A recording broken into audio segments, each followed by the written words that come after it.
Hi, 3D mechanical design. Fluid mechanics. Water tank, water height 1.2 meters to the middle of the drain. Determine the velocity of the liquid at exit. The velocity of the liquid at the exit of a drain can be calculated using the principle of conservation of energy, also known as Bernoulli's equation. Assuming steady, incompressible flow with no energy losses. Bernoulli's equation states that the sum of the pressure energy, kinetic energy, and potential energy remains constant. To calculate the exit velocity, we can apply Bernoulli's equation between the free surface of the water, point 1, and the exit of the drain, point 2.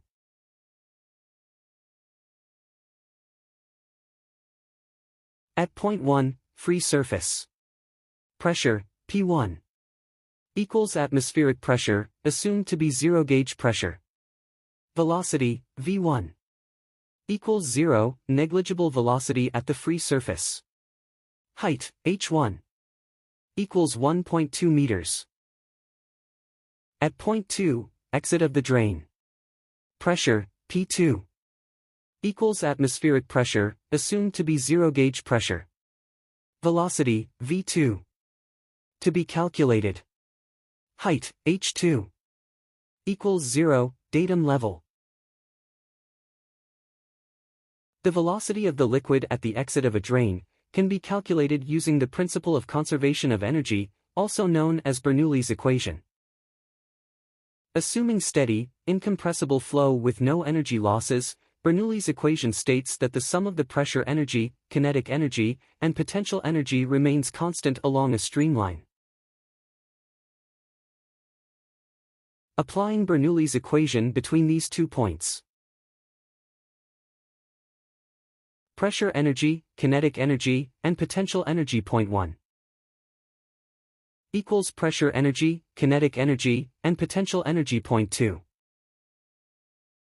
In our case, potential energy at point 1 is equal to kinetic energy at point 2.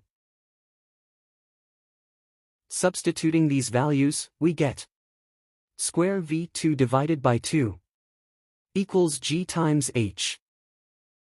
V2 equals square root 2 times G times H.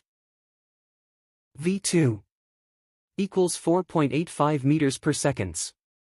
Therefore, the velocity of the liquid at the exit of the drain is approximately 4.85 meters per second. Thanks for watching, please like. And don't forget to subscribe if you liked this video.